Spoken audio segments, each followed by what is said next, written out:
This is the Mobile Tech Podcast, brought to you by worldpodcasts.com. Now here's your host, Tech Girl, Miriam Joie. Brought to you by Audible. Stay tuned for a special offer at the end of the show.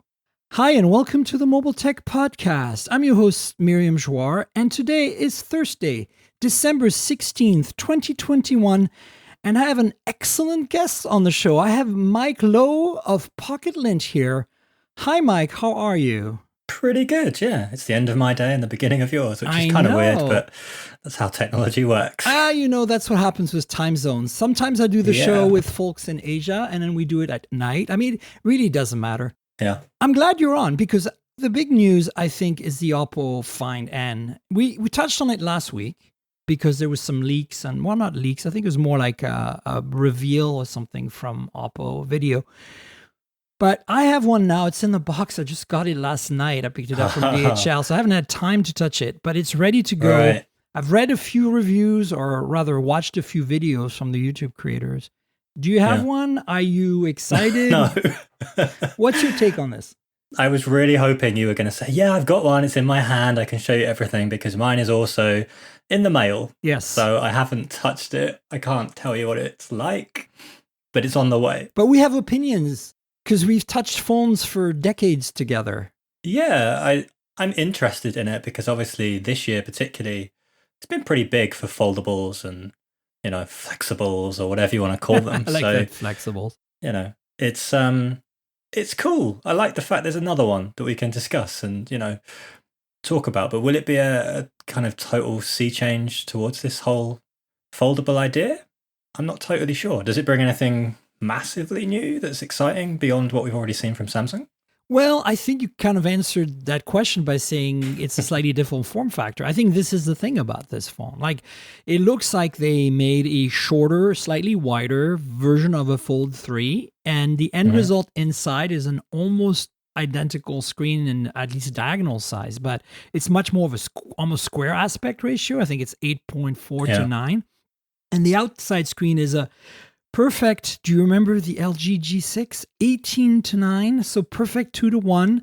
Perfect white. It looks so not long enough to me, like not because the fold is overly long, but compared to even the average phone today, which is 2021 to 9. It's amazing how we went from 16 by 9, right?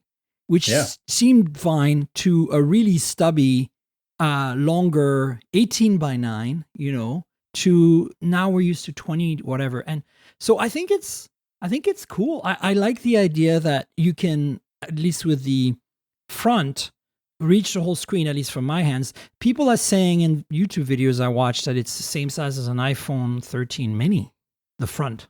Okay. So that's pretty interesting. Nice. Yeah, I think we're going to see a lot of companies exploring different sizes, because this is that one kind of sector where it doesn't have to be 20 to 9. It doesn't have to be any one given thing. Yeah, there's no rule.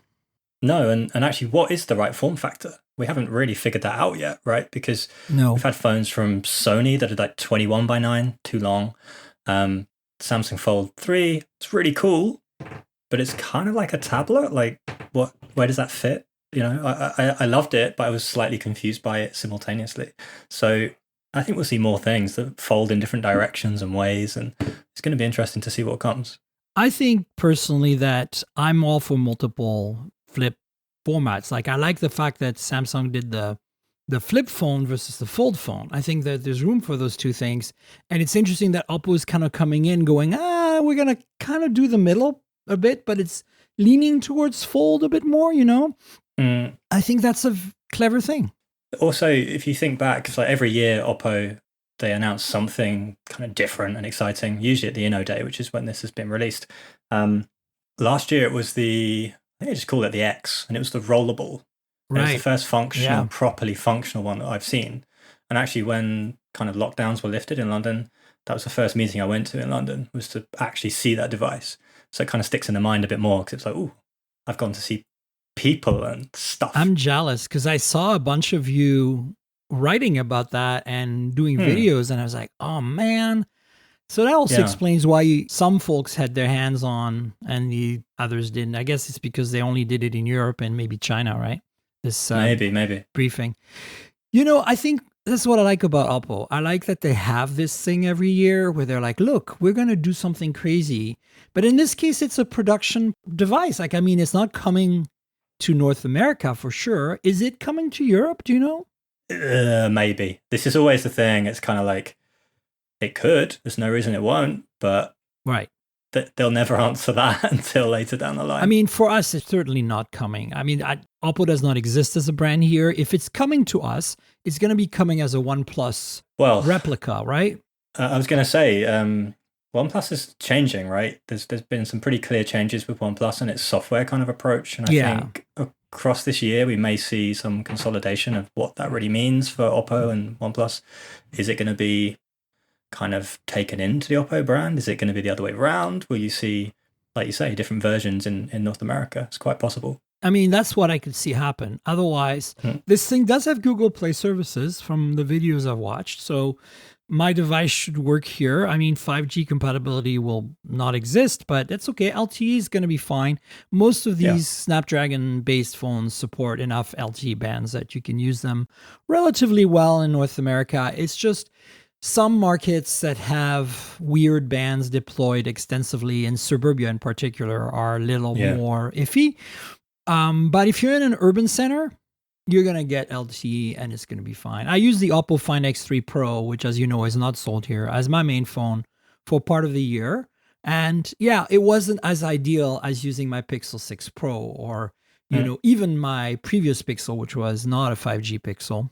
But at the same time, I think this is exciting to me because they're trying something different with this form factor. And they've packed a lot in there. The battery is actually bigger than the Fold's battery, which is pretty impressive. It is a 4,500 milliamp. It's only 100 milliamp hour bigger. But considering the phone is physically probably in volume and in general surface area, a little smaller, And then, of course, it's got a pretty interesting camera setup. I'm not sure why anybody's doing 2x telephotos anymore with these 50 plus megapixel sensors that zoom quite well at 2x if you use proper computational techniques. So that's a bit of a waste. 3x would have been nicer, and it's also not a very good sensor on that telephoto. But it does have that 50 megapixel Sony IMX766, and more importantly, it's got OIS, which, obviously you're going to say, Miriam, it's a 1,500 euro phone. It better have OIS on the main camera. But you know what? We've seen stupid decision made by manufacturers around that. And the OnePlus 9 comes to mind. So, what's your take on this camera system and the rest of the phone? Well, cameras in foldables are kind of, they use up a lot of space, right? Because you're talking about the battery and you want the big battery, but you don't want it to be really thick. Right. And it's quite common that you end up, like thinking of the Flip from Samsung. You fold it down and it's cool. It's a nice sort of sandwich, but it's quite thick, right? And I would want that kind of scenario where it's nice and thin, so you've got the space to put the battery in rather than the cameras. In a way, I think, in the way that Google does so well, just put in one good camera, right? Like, that's all most people really need. Yeah, I agree, but I think for that price, I expect a triple camera system. I expect, even better than I would have liked some sort of 3x or 5x folded lens as a telephoto, but that's just me, I think you're right. It's a problem and it's tricky, but look, Samsung did a pretty good job with theirs. They, right now this telephoto seems to be a bit of a token on this one, on the Oppo Find N, because it doesn't even seem to have OIS, which, if anything, the telephoto should have, and Samsung does have. But if you look at the Flip that Samsung makes, they did exactly what you suggested. They didn't have enough space, so they just give us two cameras. They're pretty decent, but they're not state of the art. They're just kind of like Google, relying on a tried and true sensor, tried and true software stack, and the results are pretty decent because you got a lot of horsepower computationally behind it. I'm all for that too. Like, this did not have to have what it has.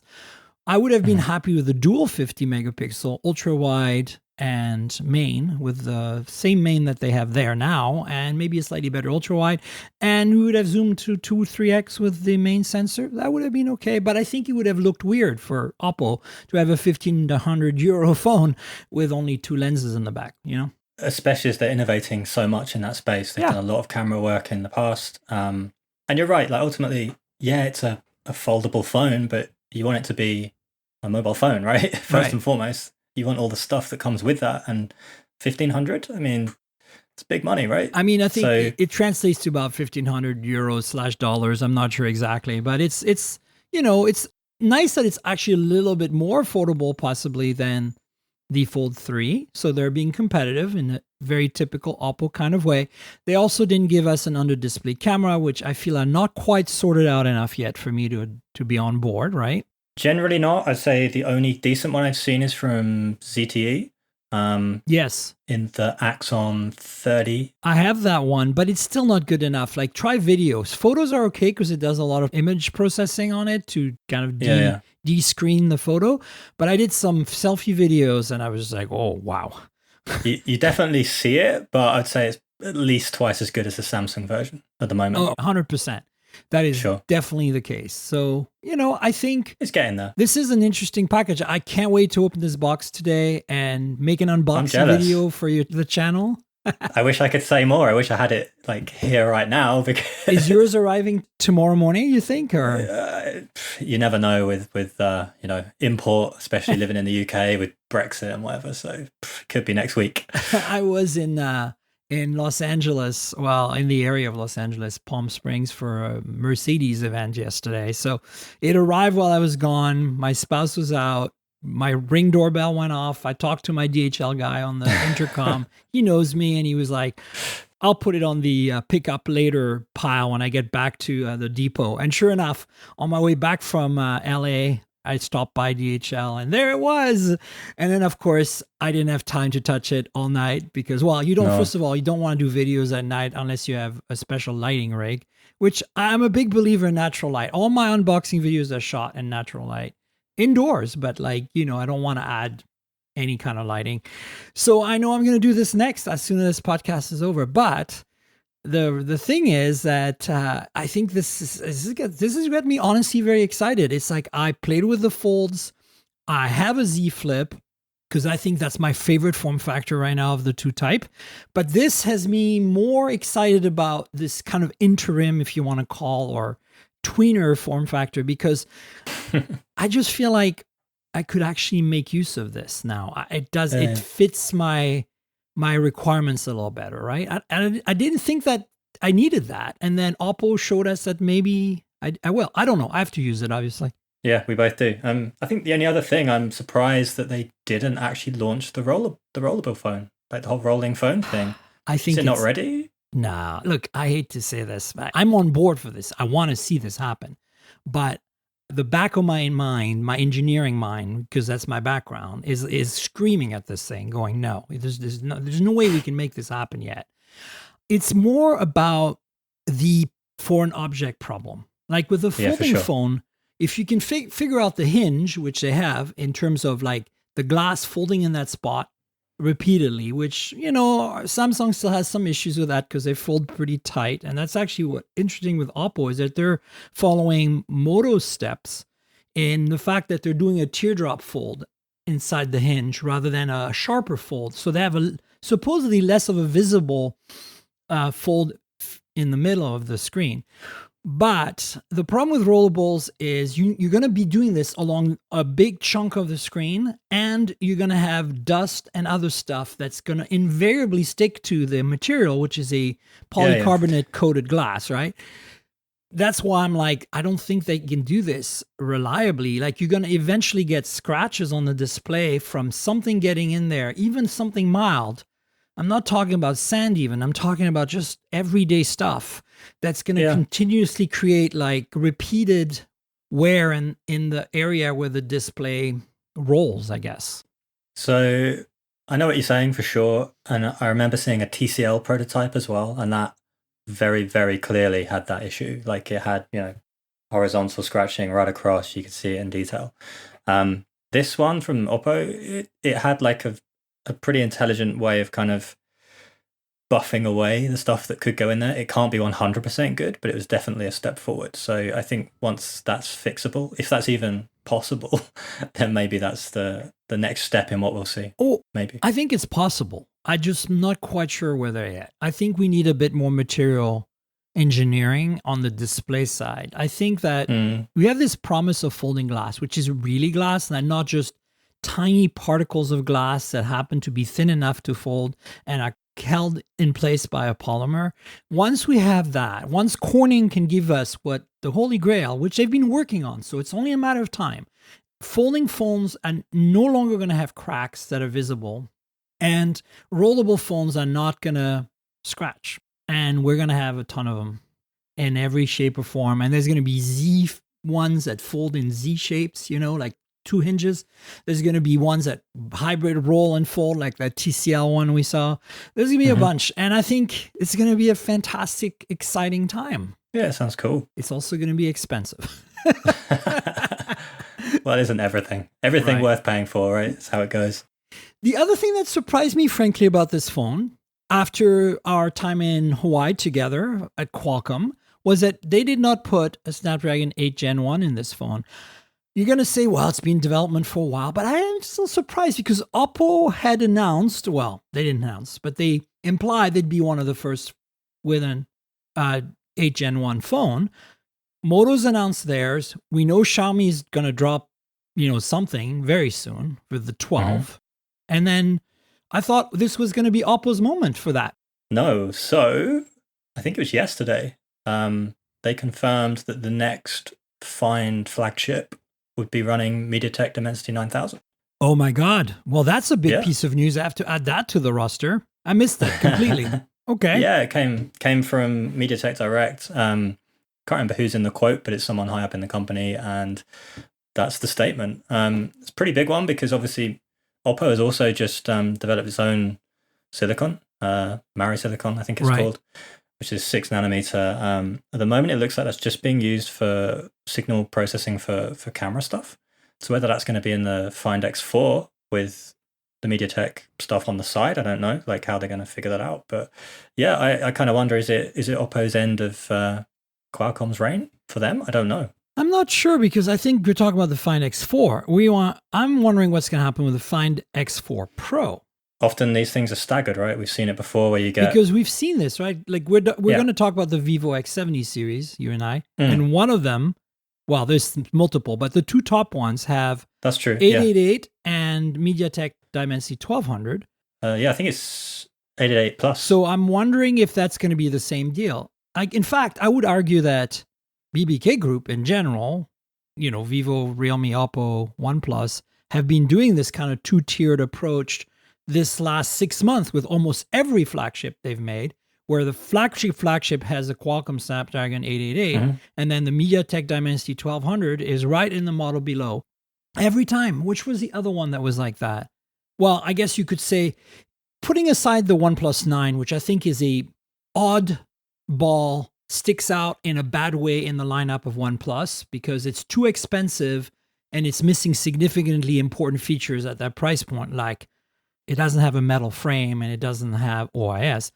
If you take that aside, because that phone was, I think, honestly, completely just created for US carriers, the 9 Pro is 888 and the Nord 2 is 1200. And I think those two phones make more sense than the 9 that's in the middle as the kind of the 2 of the range, you know what I'm saying? So yeah, I don't know. I think often makers kind of just scatter a load of phones in the market and go, there you go, take your pick. You've got 15 different options on the shelf. We can't go wrong. You got to buy one of our phones. Yeah, BBK Group's done that. Realme has like various versions with 888, then MediaTek 1200 for the non-pro. And so we've seen this repeatedly. So I'm reading this more as we're going to be one of the first with Dimensity 9000 in the same way as we're going to be one of the first with 8 Gen 1. I think we're going to see both. Probably, yeah.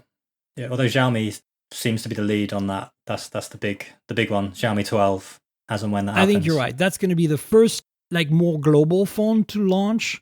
I mean, it's going to do China first like last year, but just a few days later it'll be global. Whereas I think that Moto X30 we saw is China only. We're going to get some kind of other 30 edge device from Moto. I could probably talk to you for hours about Motorola and its complexity of naming. I could go on, but let's not. Let's move on. Yeah, we've talked about this offline, right? Like, I don't want to waste more podcast time ranting about Moto's naming strategy, and most importantly, the way they're making crappy products for the US market. It's just annoying me. But I mean, you get the nice stuff. I saw your Moto Edge 20 at I think it was at the MediaTek thing.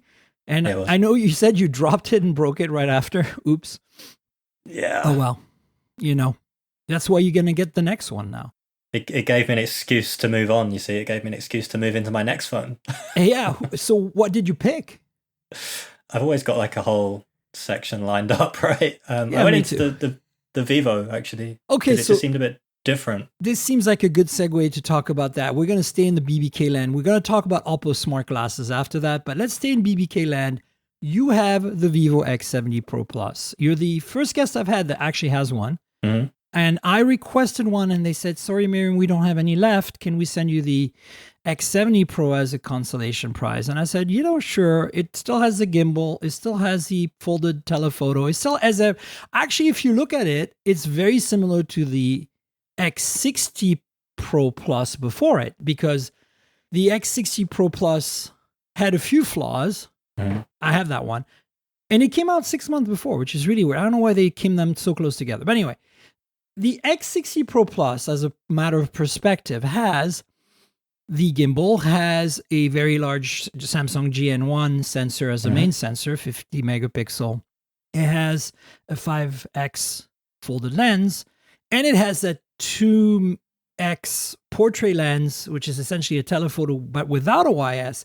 And it does have the big missing feature for me, which is wireless charging is missing. That's the X60 Pro Plus, and this is Snapdragon 888. Then with the X70 Pro Plus, they seem to have solved all the things that I was complaining about. They added OIS to that portrait lens. They put wireless charging in, and they have their own ISP, I hear. So I'm excited. So that's why I wanted one. And then the consolation prize, the X70 Pro, has a MediaTek Dimensity 1200, ta-da. But it has the same camera system essentially as the X60 Pro Plus. It basically has the non-OIS portrait lens, and it lacks the wireless charging, but it still has that big 50 megapixel sensor at a different f-stop, f of 1.8 versus 1.6 on the one you have. So there you go. I'm glad you got the very specific details, because I was trying to wonder. I'm a nerd. What are those? Me too, but I've got both in the boxes. When it comes to imaging, I'm really a nerd. Like when I memorize these things. Oh, that one? That one. I have them both in hand. I'm yet to get into the Pro, but the Pro Plus. So I've really enjoyed the previous one, the X60 Pro. Mm-hmm. I used it for quite a long time, and I didn't necessarily expect that I would.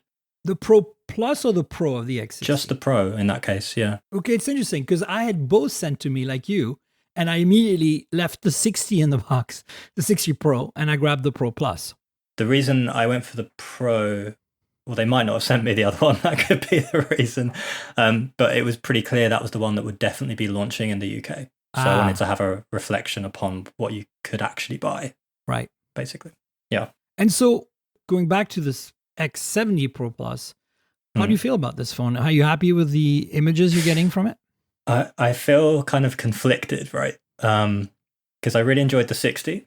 And then the fact this phone's come along, what you're saying, 4 or maybe 6 months later, it's really pretty close. And it's kind of a bit perplexing as to why. Same chipset, at least the 888 part. It's 888 Plus, I think. So it's that tiny, so it's slightly tiny better. boost. All right. Yeah.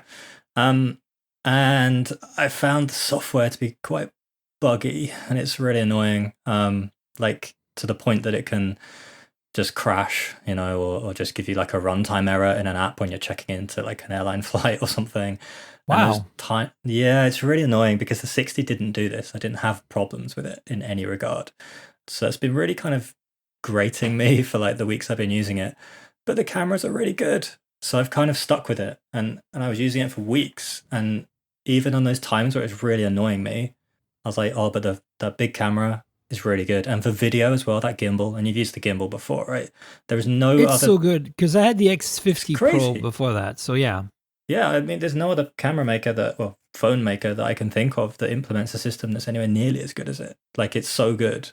I was using it for like quick Instagram video grabs rather than my DSLR because I could walk and you don't even know you're walking. It's just so smoothed out, right? It's great. I know, it's incredible. Yeah. Yeah.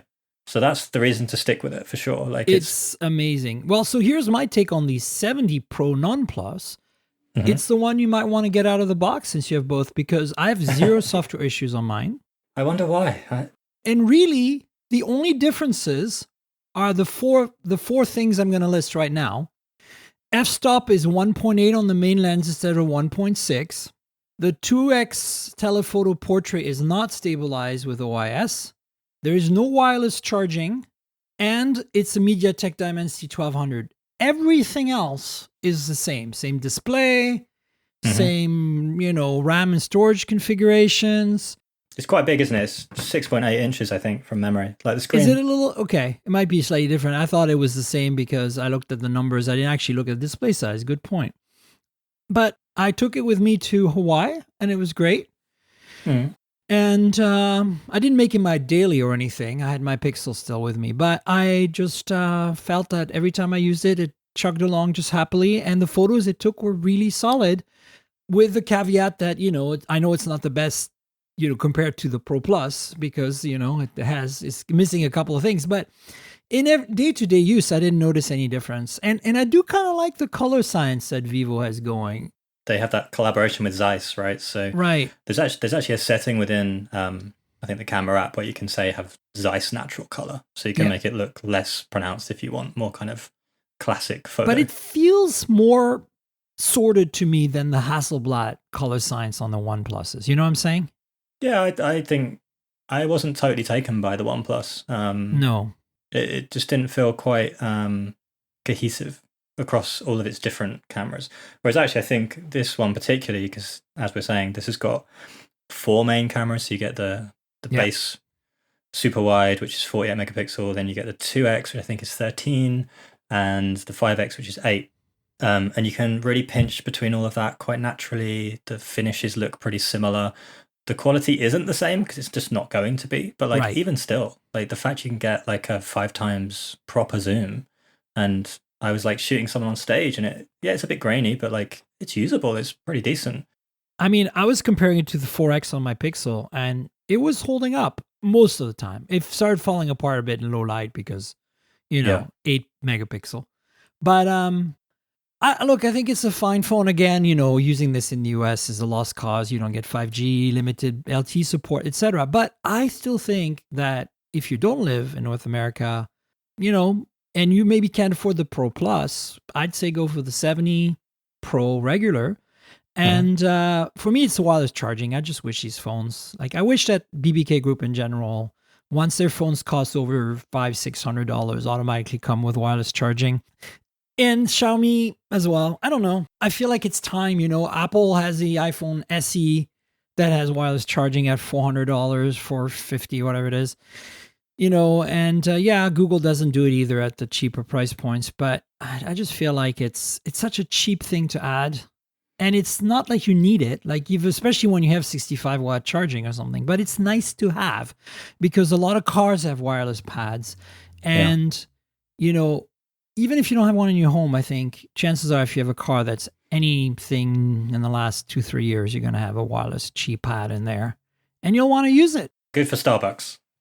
Well, that too, but it's especially if you're using Android Auto, right, in your car. You don't want to plug in. It's wireless Android Auto. You just plop the phone on the Qi charger. It keeps it charged while you're doing your thing in this infotainment. And I know I'm looking at it from a car perspective a bit, but I've had wireless Qi chargers all over my house, like you probably have, for years, from the days of Nokia back in, Yeah, I mean, a lot of mine are in the boxes because I don't use it that much. I think also we're at a point where, particularly with the car thing, not every single Android Auto system is wireless at the moment. Some manufacturers are still That's true, but most of them are. And yeah, I would say that, it's going to become a thing in the next 2 years. For sure. It has to. It has to. So that's why I'm like, come on, BBK Group, we love you. You could preempt this a little bit by, I'm not asking you to do that at the, those kind of budget premium mid-range phones, but maybe at the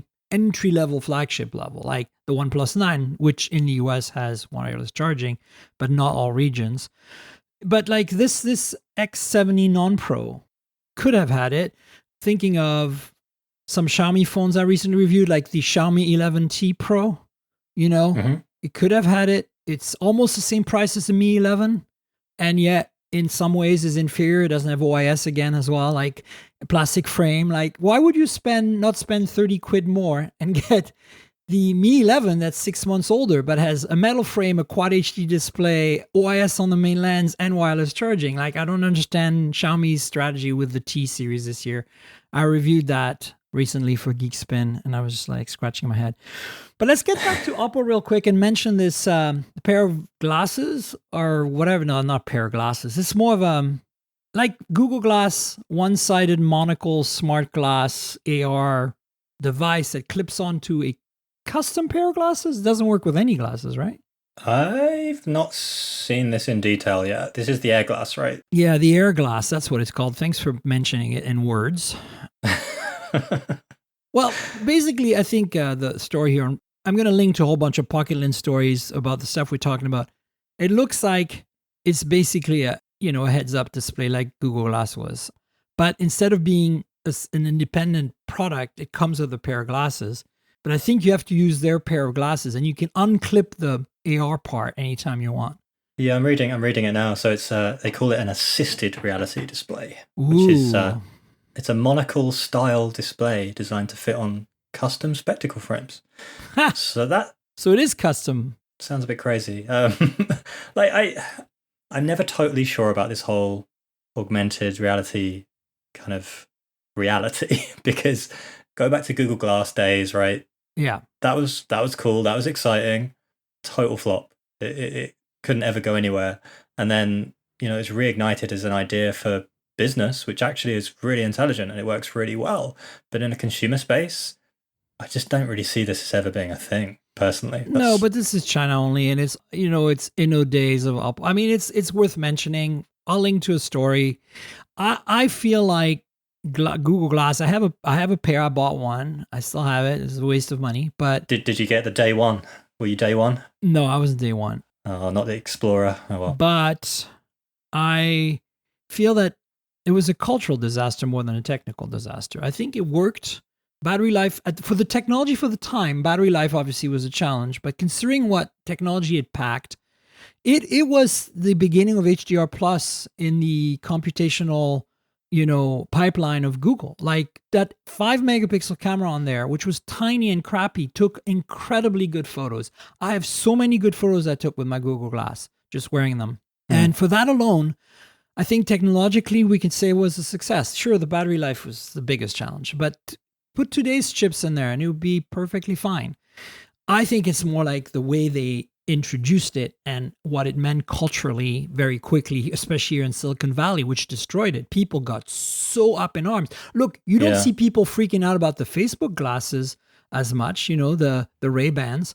Like, I mean, obviously people are like rolling their eyes and dismissing them and you don't see them out there very much, but certainly I haven't seen them in public yet. But my point is that you don't see the same outrage you saw back then, right? Like there was something that got triggered in our consciousness because of the way they marketed and approached it that broke it for everyone. And I think that is the biggest challenge we have with AR on glasses. I think in a way, it might be that there were just things that weren't really considered. And actually, I remember seeing all these like signpostings outside cinemas and stuff saying, you can't come in, or like bars saying, Google Glass out. And it was, like a whole kind of removal of this section of people that wanted to wear it. It's like, okay, didn't see that coming, but I can understand why in some regard, but it was a privacy thing, right? And most of these products are now not aimed at that category. They're trying to be different. 100%. I understand why, mostly because of the way it was marketed and the way there was a separate device that you could clearly see the person wearing. Whereas a pair of glasses, in this case of these, it looks like it integrates really nicely with those custom glasses. It's, it's there, but it's not obvious.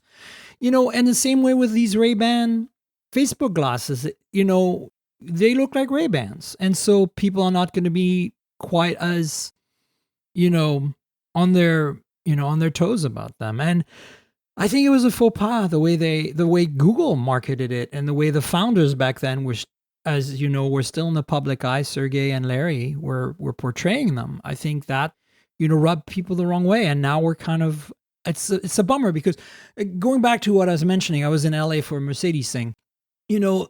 This car I drove, the EQS, it's my third time driving it. It has the first use of AR I have used that actually works and seems like a future thing today. It has a heads-up display like many cars, but this is the biggest heads-up display in the world. It literally covers a quarter of the windshield. It's color high resolution, and it actually draws arrows on top of reality where your car should go for navigation. Because you don't have to worry about head rotation, right? It's always in the same spot in the car. If you are sitting more or less in front of this heads-up display, you will see a big blue arrow that grows in size as you get closer to your turn and points you in the right way. And if you have multiple lanes to choose from, right, it actually shows you the lane superimposed on top of the real world accurately every time. So That's amazing. I've seen a similar system, but perhaps not to the same scale. I think it was with Audi, just on the heads-up display, right? And I appreciated what it was trying to do, but I found it quite disorientating, because you get like the blue arrow kind of curving, going, there's a bend coming up. It's like, I'm not a rally driver. I'm just going to turn the car like normal.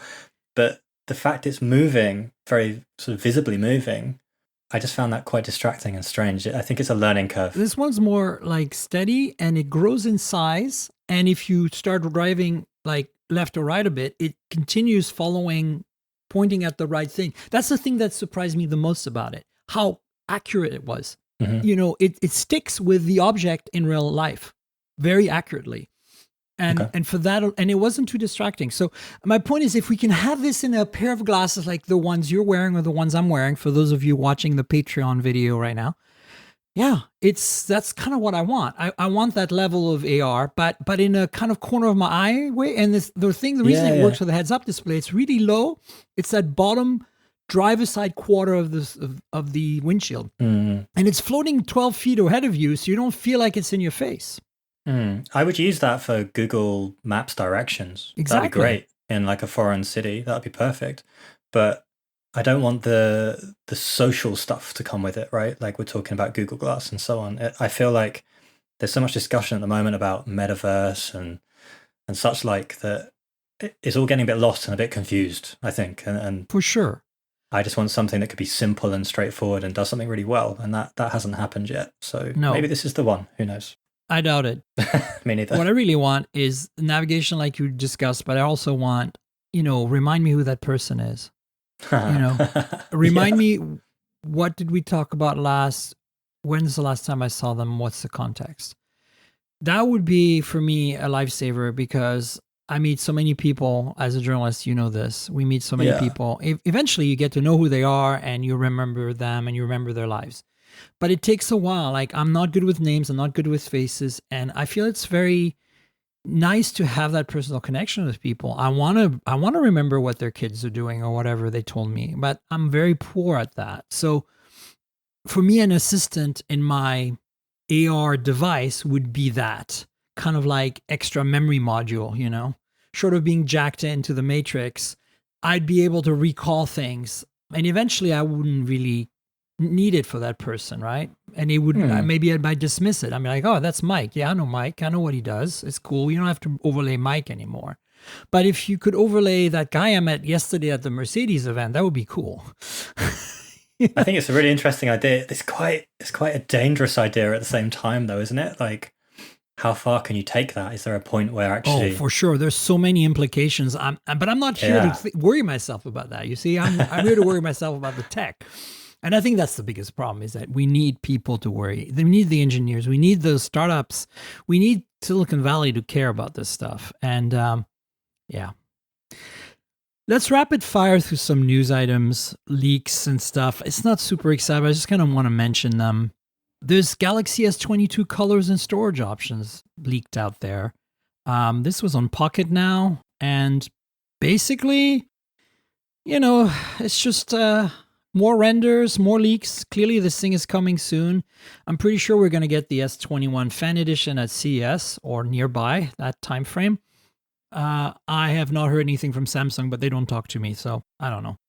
And then the S22, I figure we'll get shortly thereafter. But yeah, the colors look okay. The storage options are what you expect. I'm pretty sure this is going to be Snapdragon 8 Gen 1. I wouldn't be surprised. Would you be surprised if they come out with a Dimensity 9000 on those? That would not happen. I don't think that's going to happen. I don't think that'll happen, but it'll be the usual split of Exynos in Korea and Qualcomm elsewhere, I think. 100%. Yeah. That's what it says here, in fact. So there you go. People get excited about the Galaxy flagship, right? So any little bits of news, whether it's colors, finishes, rumors of stylus. Well, that's why I brought it up, because it's intensifying constantly, and this seemed to be worth mentioning. Speaking of other leaks, and we talked about Snapdragon 8 Gen 1 devices on Pocket-lint, you folks wrote about a Xiaomi 12 Ultra leak. It was a case for that, which showed a whole bunch of different camera openings in the case with a circular. It kind of reminds me of the Mate 40 Pro, which, by the way, I'm recording backup audio with right now for those of you watching on Patreon again. So what's your take? The Ultra last year, well, this year I should say, was a pretty great phone in my opinion. I loathed it. Oh, really? Yes, because the software was completely broken and it had huge issues with touch on the screen that wouldn't register properly. That's interesting. I didn't have this issue at all. Other people did, not too many, but I was back and forth with Xiaomi about it, and it was clearly a problem that wasn't necessarily solved. Ah, interesting. I know a lot of people love that phone, and I got a lot of kind of attacks about how I didn't like it. And it's come on, guys. Yeah, that's how it is. But the 11 Ultra, the one from this year, had a rear screen, right, on the camera. This, as in the 12 that's coming, the 12 Ultra specifically, doesn't have that screen anymore by the looks of things, right? So the big circular emblem on the back, there's no space for a screen in there. So they've done away with that idea. This is a totally different approach. And also, there's no similarity with the Ultra and the other models in the range at all. It's just completely different. So interesting. Yeah, it's not going to be, it's going to be very standout. I think Chinese companies making big circular emblems on phones seems to be very late 2021. I've got the Honor in my hand just randomly because it's on my desk. Yeah, I've got one somewhere in my drawers over there. Small circles, but there's definitely a theme. It's kind of a thematic thing. So this one, though, looks like it dominates the rear. There's something like eight different openings in it, and I can't work out what they're all for yet. Sensors. I mean, these cases, I don't like cases like that have individual openings. I want a case that has a rim around the camera pod and then, leave the whole thing open. Looks much better. Yeah. But it's good to know because this case tells us roughly that there's a lot going on back there and there's no screen back there. And, honestly, I didn't think the screen was that great. What I was really excited about was the performance of the camera system. And I didn't have any issues with touch or software. And so I really thought that was one of my favorite phones in terms of photography this year. Up there with probably the Vivo X70 Pro Plus, if I had one, or the Pixel 6 Pro, or, the iPhone 13 Pro, etc. Yeah, so that's an interesting little tidbit. And then we've got Huawei P50 Pocket teaser. So Huawei on Weibo in China has teased a Galaxy Z Flip competitor on the P50 line called the P50 Pocket. Yep. So, okay, I just wanted to mention that, meaning keep an eye out if you want more folding phones. It looks real. There's some leaked images of the actual device. It looks perfectly nice. It looks really good. But obviously, Huawei is kind of... Yeah, it's kind of a lost cause, but... End of an era. Yeah. Be interesting what specs this thing comes out with and how they manage to still put this together somehow. I don't know. Look, I want them to... I'd love for the band to lift and them to be back. They made so much good stuff. I love their camera system still today. I think for me, like the P30 Pro was the ultimate pinnacle, of camera photography at that time, which was what, like 3 years ago, something like that? I think P40 Pro Plus for me was even better. However, with no GMS, it's lost cause. Yeah. But it is definitely an improvement over the P30. And, I mean, we could go on here and lament for hours. But let's see what Honor does, since they seem to still be doing phones that are awfully similar. So surprisingly similar. Yes. Yeah, I'm at first I was like, okay, because there was some takes time to develop your own stuff, but even you look at Realme versus Oppo, right? And even there, like, we know the chassis are slightly different, but the guts are essentially the same in terms of spec sheet. If BBK can do this in-house with sister brands, how is it that Honor 50 and Huawei Nova 9 are exactly identical? And the software is even identical, except one has GMS and is called something else. You know what I'm saying? It's awfully eyebrow raising. So let's see what happened to 60. Although the Honor 60, frankly, looks just like a rehashed Honor 50 with a few different specs, right? Yeah, it's the same phone with like a sparkly glass back. That's pretty much the difference, right? Yeah. No. When we talked about it on the podcast 2 or 3 weeks ago with my guests, we were like both scratching heads going like, wait, let's go through the specs. Wait, it's the same phone? What? We couldn't figure it out. Before we jump into your Microsoft Surface Go 3 review, I just want to mention quickly that my OnePlus Buds Z2 review is up on hothardware.com. These buds, have you played with them? No, I've not. A colleague of mine has, but I haven't yet spoken to him about it. Did you play with the Z last year? The Z? Nicely corrected. Because I'm Canadian, I should be saying it properly, right? Even I adapted earlier and said ZTE. I should have said ZTE, but I'm trying to manipulate. I know.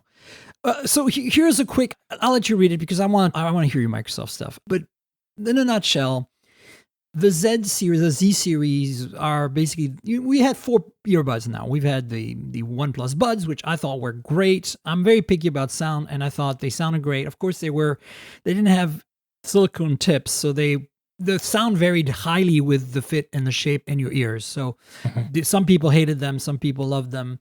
But it's true for all earbuds. But in particular, I think it was very, very polarizing because they sounded different because you can't get a consistent fit without silicone tips. So that's the OnePlus Buds. They were great, I thought. Then the Buds Z came along with silicone tips, no ANC, nothing like that, last year.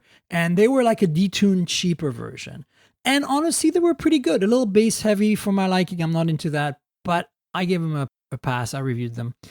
Then we got the Pros this summer, and I was disappointed. Like, they just don't sound good to me. I just don't like the ANC is great. It's got wireless charging, but for $149, it's too much. You can get the Ear One from nothing. Mm-hmm.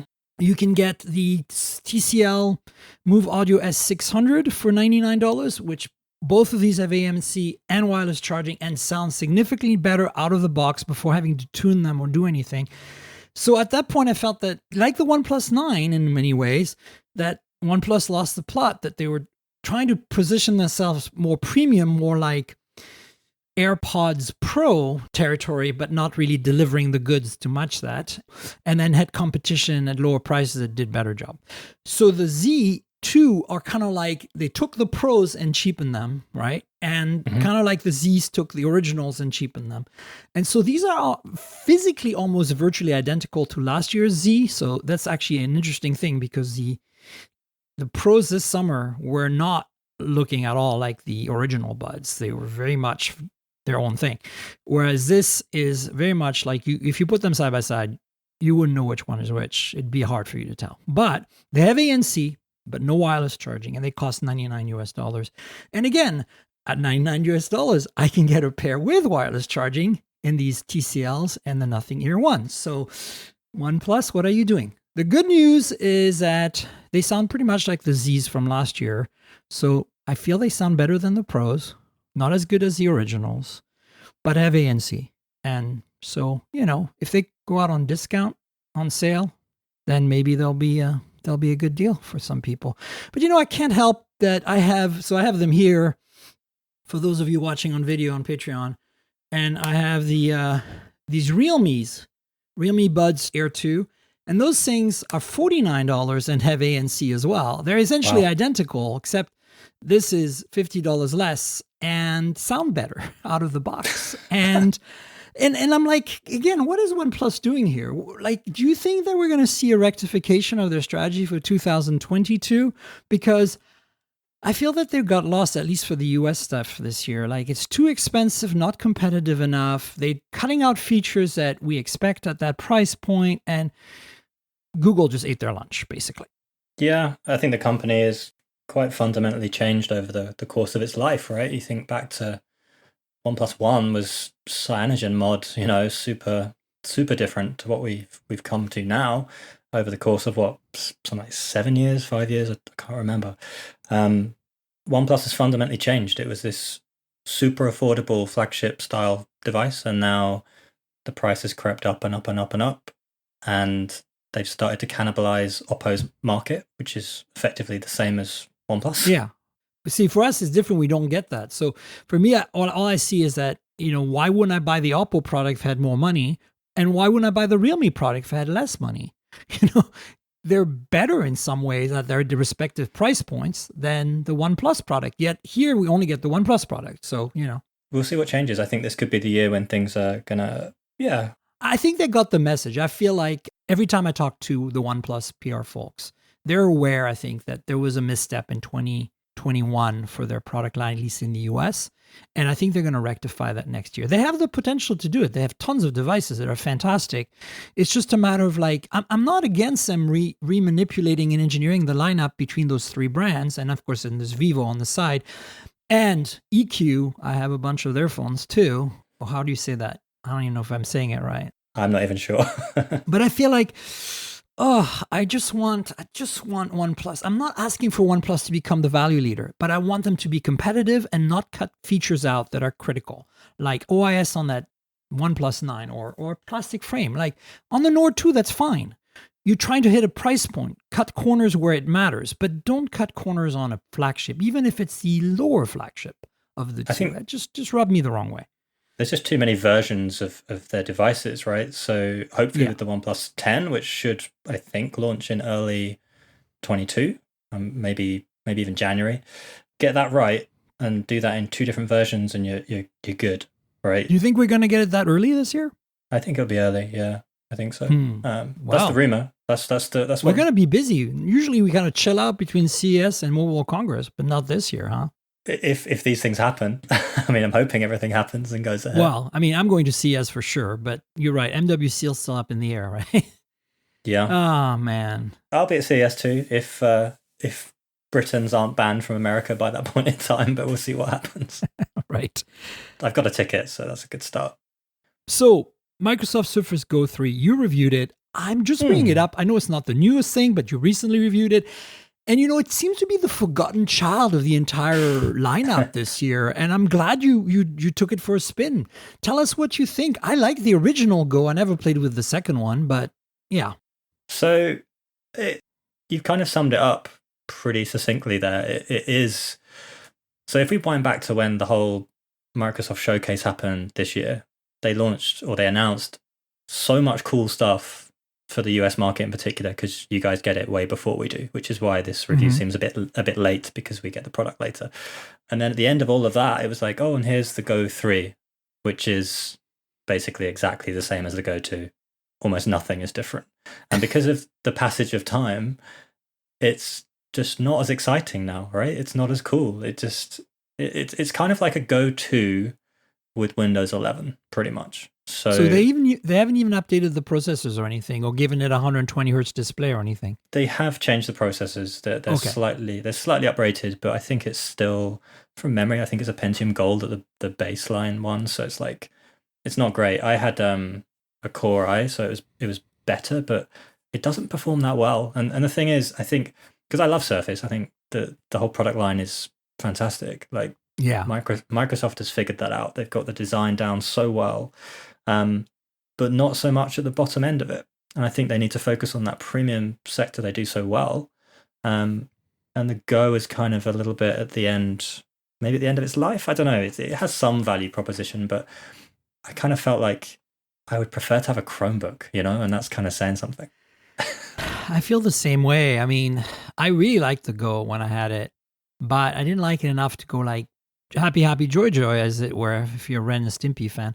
But it's just there. It's not a bad thing, but it's so forgettable in some ways, you know? Yeah. Especially when you have, as you said, those Chromebooks. Like I have one of those 2-in-1 convertibles, essentially a tablet with a fabric case keyboard thing from Lenovo, the super cheap one. I can't remember what it's called. It's like $250, MediaTek powered. Duet, I think. And it's just the same experience as a Surface Go, but it's, of course, not running Windows, so it's a Chromebook. So if you can adjust to that, I think it's a much better deal and a great experience, honestly. I was surprised how well that thing runs with just 4 gigs of RAM, actually. Yeah. Don't go tab crazy, and then you're okay. Thinking backwards as well, like obviously the previous version of Windows, there were different versions, right? So the Go 2 launched with 10S, right, which was quite limiting because obviously you can't install, proper executable files. But then it's kind of not powerful enough to really worry about that either. So with the 3, it's on Windows 11, it's wide open, you can do what you please. But if you did install Photoshop, you're probably not going to have a very good experience at all. So it's not really designed for that. But then this is kind of my conundrum with it. It's like, it's nicely designed, it works perfectly fine for like word processing. You can browse a bit, it's fine. But right. by the time you add a keyboard and you add the stylus and stuff, you spent quite a lot of money. And actually, I would probably just either spend that bit more and go to the more premium Surface products, which are fantastic, or just go on a tangent and buy something different entirely. So that's kind of where I'm at with it. I wanted to love it because I preferred the original at the time. It just made much more sense to me. And then over the course of time, I feel like it's the one thing in the Surface series that hasn't really kind of properly leapfrogged forward, and it's not selling itself any better to me now. So, it has some pros, but not enough to really kind of recommend it. Yeah. I will link to your review in the show notes, folks. Check out Mike's work there. Dell Concept Luna is the last thing we have on the list. What's your take on that thing? Is it just like pie in the sky renders at this point, or do you think they're serious about this? I think it's conceptual, right? So the big word of this year, sustainability, right? Oh yeah, tell me about it. So it's important because it just is, right? But I think companies are using it as partially an excuse to try and kind of market and sell things, which is kind of a backwards approach to what sustainability is, because if you're making more product and you're churning out more stuff in boxes and shipping it, it's not really sustainable in any regard. So I can see the angle they're coming at, but if you think of modular devices that have existed in recent years, like it's never really taken off. You go to Motorola with the whole mods. Yeah. It's just, they've quietly sort of hidden themselves away. That seems to be end of life. You think of even things like... what was that laptop that came out recently, which was pseudo-modular and easy to repair? I covered it on the show. I can't remember. Acer has one that's like... This was like some new company we'd never heard of before. Okay. And it's mostly a pretty standard laptop, but but you can open, everything is replaceable, and like, it's iFixit is like one of their partners, and they have little bays where the ports would be that you can interchange the modules. So like it comes with, USB-C, but if you want to replace it, you just pull the thing out and put a USB-A in there, or an HDMI or whatever. Oh man, let me look it up. I'm gonna Google it while you talk about do it. All the failed Acers and Motos and Google. Remember what was that Google thing again? The phone project, the modular. I can't remember. With a laptop though, there's a limit to how much you can replace stuff in the future, right? So the idea is kind of sound, but to what degree of cost is it going to be to replace something really important? And then, you think about the latest Apple MacBooks, everything's soldered together, right? So that has to be not practice, right? That has to be exactly. So that's a whole other hurdle and different discussion, really. So I think in Dell's version, the concept is kind of sound, but at the same time, in laptops, I don't think this is something that's going to necessarily take off quite so well. In other product areas, it does make a lot more sense. So Bang & Olufsen, for example, they've got now modular speakers where you can change out the hardware that's kind of core in the center of it And that would avoid issues that we've had with, say, Sonos, who couldn't support the latest software on older products, for example. So if you don't go and buy a Bang & Olufsen speaker that costs you $3,000 or whatever, in the future, you've still got the same speaker quality, and speakers are different because they are consistently good. You've got speakers from the 1970s that still sound incredible. So in certain product areas, I think it's spot on. It'll work perfectly well. In laptops, not yet convinced myself, but at least they're looking into the idea, and I think it opens a discussion. You know, people need to think about this and talk about it and work it out. What's the solution? I think it's important. The laptop I was talking about is called the Framework laptop. I have not heard of that. If you Google it, you'll see. It is basically a modern laptop. It's pretty thin, pretty light. It's got all the features you want, but everything about it is pretty modular in the sense very much like the Fairphone, you know? And in the sense you can repair it easily. Memory and storage are not soldered on. I think Wi-Fi is not soldered on. Battery is replaceable, motherboard is replaceable, screen's replaceable, and of course, you got these cool little modules for, you know, the USB ports and the various ports. I'm looking now. It looks exactly like a MacBook 12-inch. Yeah, and iFixit, of course, is all over it. But I think it proves that it's feasible, right? Like, I know a couple of people who have this laptop, not good friends or anything, but a couple of YouTube creators / journalists, and I think it's like, it feels and is just like any normal Windows laptop, but they know that if they want to, they have options for these ports that are essentially modular, user replaceable. And if they want to open it up, they know that they can replace the SSD and the RAM and, you know, fix the motherboard or whatever, assuming like Fairphone that they stick around long enough for the parts to be available. But, you know, again, they're partnering with iFixit for that. So I think there's something to be said there, you know, but you're right. Like if you want something more rugged and reliable long-term and also aesthetically more compact and solid and chunky, the Apple way is the way to go. Everything's soldered on. Everything is really tight. And, you know, I'm a Mac user. I'm on board, right? Like, Same, I can't argue there. So it's kind of got worse over the course of time for the kind of everything's been condensed into like a singular piece almost now. But the products are good. They don't last forever, but then nothing does. And I'm not sure that a modular laptop would also last forever, right? So no. If something breaks, can you fix it? Maybe, but not necessarily. And then you've got a whole other can of worms that you've opened. So I don't know. I get the idea. I like it as an idea, but I'm not sure. And also, from a consumer perspective, if you go to a store and you want to buy a laptop, you don't want, let's say you're not very tech savvy, you don't want to open it up. You don't want to ever look inside it, right? You just want to use it. No, I agree. But I do feel that having repairability in mind is a good thing. And there might be a middle ground to be had there. And I'm not sure how we make that happen. But well, in Europe, there's legislation coming through that kind of enforces it has to happen. So not that we're in Europe anymore, but hey. So yeah, there's some things changing from, you know, top down through companies and through governments. So that it's being thought about. Well, I think this is a good way to end the show. Hope is the way to end the show. Hope for a better, sustainable tech future. Yeah. Mike, do you want to tell people where they can find you on the internet? All your various social media handles. Also, maybe give Pocket-lint a shout out. Yeah, so you can find me on Pocket-lint, which is pocket-lint.com, where I'm the reviews editor. I look after everything we review. I'm not a massive social media guy. I tend to stick with Twitter, where I am Mr. Mickey Lowe, which is Lowe. And that's where you can find me. Fantastic. Folks, follow Mike on Twitter. And you know where to find me on the internet. I'm at Tankgirl. That's TNKGRL, both on Instagram and on Twitter. If you want to chat about this podcast with me and Mike, hit us up on Twitter with your questions, your comments. My handle, Tankgirl, is like the comic book character Tankgirl without the vowels. That's how you'll remember it. Instagram is where you'll find pretty pictures of phones and pretty pictures taken with phones. A lot of pictures of cars taken with phones, of course, etc. You know that there's a couple of YouTube channels that go with this podcast. YouTube.com/MobileTechPodcast is the main channel where I have unboxing videos, etc. Keep an eye out for the Oppo Find N unboxing soon. And there is youtube.com/MobileTechMore, which is the additional channel for all the meta stuff. The travel tech, car tech, accessory tech, all the stuff that lives around the smartphone but isn't directly related.